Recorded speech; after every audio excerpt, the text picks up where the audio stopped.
माँ, मेरे जूते कहाँ हैं? Mom, where are my shoes?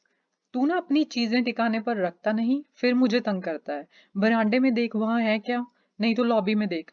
You don't keep your things in the right place, then you bother me. Do check if they are in veranda, check in the lobby otherwise. माँ, मिल गए मुझे, ये छत पे थे। Mom, I found them, they were on the roof. शुक्र है, थैंक गॉड। ओह, ये तो बड़े गंदे हैं। पॉलिश करता हूँ इनको। पॉलिश की डिब्बी और ब्रश चाहिए पहले। अगर माँ को बोला लाने के लिए तो बहुत सुनना पड़ेगा, खुद ही ले आता हूँ। पॉलिश करने के बाद ऐसा लगे कि आज ही बिल्कुल नए लिए हैं। ओह, they are very dirty. I will polish them. But I need a polish box and brush first. If I ask mom to bring those for me, then I'll have to listen to a lot of complaints. I'll bring it by myself. After polishing, it should seem like I bought brand new ones today. माँ, देखो चमका दिए ना मैंने एकदम अपने जूते।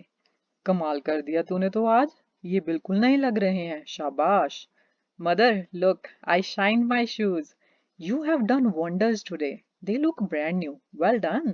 बस मैंने कभी घमंड ही नहीं किया। रहने दे, ज्यादा मत फेंक। आगे से अपनी चीजें सही जगह पर रखना। जैसा आपका हुक्म, माँ। I just never boast. Let it be. Don't brag too much. Put your things in the right place in the future. Okay, as you instructed, mom. If you like this video, please hit the like button and subscribe my channel. Thanks for watching. I'll see you in the next video. Bye for now.